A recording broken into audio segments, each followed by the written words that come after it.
2 ദശാബ്ദക്കാലം ദക്ഷിണാഫ്രിക്കയിലായിരുന്ന മോഹൻദാസ് കരംചന്ദ് ഗാന്ധി 1915 ജനുവരിയിൽ ഇന്ത്യയിലേക്ക് മടങ്ങി വന്നു. ഒരു വക്കീലായി ദക്ഷിണാഫ്രിക്കയിലേക്ക് പോയ ഗാന്ധിജി അവിടുത്തെ ഇന്ത്യൻ സമൂഹത്തിൻ്റെ ഉന്നമനത്തിനായി പ്രവർത്തിച്ചു. ഗാന്ധിജി തൻ്റെ സത്യാഗ്രഹം എന്ന അഹിംസാധിഷ്ഠിതമായ സമരരീതിക്ക് രൂപം നൽകിയത് യഥാർത്ഥത്തിൽ ദക്ഷിണാഫ്രിക്കയിൽ വച്ചായിരുന്നു. മതങ്ങൾ തമ്മിൽ സൗഹാർദ്ദം ഉണ്ടാക്കാൻ ശ്രമിച്ചതും വർണ്ണ വിവേചനങ്ങൾക്കെതിരെ പ്രതികരിച്ചതും ദക്ഷിണാഫ്രിക്കയിൽ വെച്ച് തന്നെയാണ്. യഥാർത്ഥത്തിൽ ദക്ഷിണാഫ്രിക്കയായിരുന്നു മഹാത്മാഗാന്ധിയെ രൂപപ്പെടുത്തിയെന്ന് പറയാം. ദക്ഷിണാഫ്രിക്കയിൽ നിന്ന് ഇന്ത്യയിലേക്ക് തിരിച്ചു വന്ന ഗാന്ധിജി ഇന്ത്യയിലെ ജനങ്ങളുടെ അവസ്ഥയ്ക്ക് യാതൊരു മാറ്റവും ഉണ്ടായിട്ടില്ലെന്ന് മനസ്സിലാക്കി രാഷ്ട്രീയ ഗുരുവായ ഗോപാല കൃഷ്ണ ഗോഖലെയുടെ നിർദ്ദേശപ്രകാരം ജനങ്ങളുടെ ജീവിത രീതിയെക്കുറിച്ച് മനസ്സിലാക്കുവാൻ ഇന്ത്യ ആകമാനം സഞ്ചരിച്ചു. സത്യാഗ്രഹ ആശയങ്ങൾ പഠിപ്പിക്കുന്നതിന് വേണ്ടി 1916 അഹമ്മദാബാദിലെ സബർമതി നദിക്കരയിൽ അദ്ദേഹം സബർമതി ആശ്രമം സ്ഥാപിച്ചു. തുടർന്ന് ചമ്പാരൻ സത്യാഗ്രഹത്തിന് നേതൃത്വം നൽകി.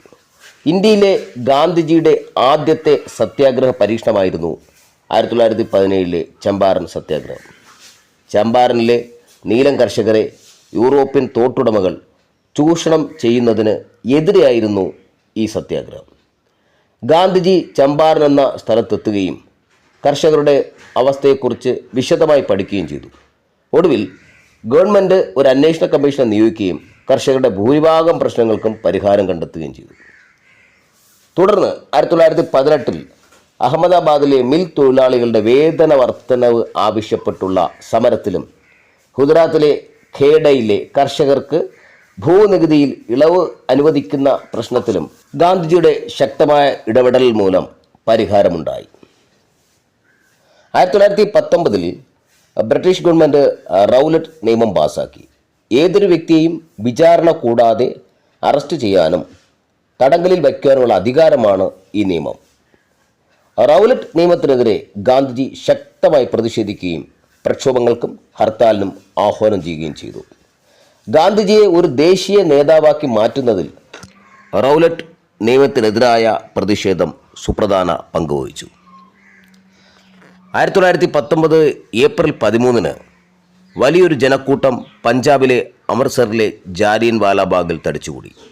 എന്നാൽ അമൃത്സറിലെ പട്ടാള മേധാവിയായിരുന്ന ജനറൽ ഡയർ വൻ സൈന്യവുമായി വന്ന് നിരായുധരായ ഈ ജനക്കൂട്ടത്തിന് നേരെ നിറയൊഴിച്ചു. ഇതിൽ 400 പേർ കൊല്ലപ്പെടുകയും നിരവധി പേർക്ക് പരിക്കേൽക്കുകയും ചെയ്തു.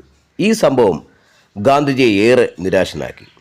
1919 മൗലാന മുഹമ്മദ് അലി, മൗലാന ഷൗക്കത്ത് അലി എന്നിവരുടെ നേതൃത്വത്തിൽ ആരംഭിച്ച ഖിലാഫത്ത് പ്രസ്ഥാനത്തെ ഗാന്ധിജി പിന്തുണച്ചു.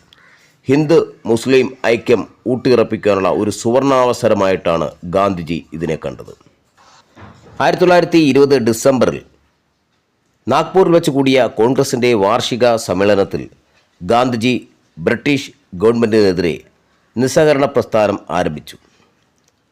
അതിൻ്റെ ലക്ഷ്യങ്ങൾ എന്ന് പറയുന്നത് 1. പഞ്ചാബ് പ്രശ്നത്തിന് പരിഹാരം കാണുക. 2. സ്വരാജ് സ്വദേശീയ പ്രസ്ഥാനങ്ങളെ പ്രോത്സാഹിപ്പിക്കുക. 3. ബ്രിട്ടീഷ് നിർമ്മിത വസ്തുക്കൾ ബഹിഷ്കരിക്കുക. 4. ദേശീയ വിദ്യാഭ്യാസ സ്ഥാപനങ്ങൾ ആരംഭിക്കുക. 5. നികുതി നൽകാതിരിക്കുക. വിദ്യാർത്ഥികൾ, തൊഴിലാളികൾ, അഭിഭാഷകർ തുടങ്ങി സമൂഹത്തിൻ്റെ നാനാ തുറകളിലുള്ളവർ ഗാന്ധിജിയെ അനുകൂലിച്ചു. ബ്രിട്ടീഷ് ഭരണത്തിനെതിരെ ഗാന്ധിജി നയിച്ച മൂന്നാമത്തെ പ്രക്ഷോഭമാണ് 1942 ക്വിറ്റ് ഇന്ത്യ സമരം. 1942 ഓഗസ്റ്റ് 8 ബോംബെയിൽ വെച്ച് കൂടിയ കോൺഗ്രസ് വാർഷിക സമ്മേളനം ബ്രിട്ടീഷുകാരോട് ഉടൻ ഇന്ത്യ വിട്ടുപോകുവാൻ ആഹ്വാനം ചെയ്യുന്ന ക്വിറ്റ് ഇന്ത്യ പ്രമേയം പാസാക്കി. പ്രവർത്തിക്കുക അല്ലെങ്കിൽ മരിക്കുക, ഡു ഓർ ഡൈ എന്ന മുദ്രാവാക്യം ഗാന്ധിജി മുന്നോട്ട് വച്ചത് ഈ സന്ദർഭത്തിലാണ്. എന്നാൽ പ്രക്ഷോഭം ആരംഭിക്കുന്നതിന് മുമ്പ് തന്നെ ഗാന്ധിജി ഉൾപ്പെടെയുള്ള എല്ലാ നേതാക്കന്മാരെയും ഗവൺമെൻറ് അറസ്റ്റ് ചെയ്തു. ഇതിനെ തുടർന്ന് ജനങ്ങൾ സ്വയം നേതൃത്വം ഏറ്റെടുത്തു.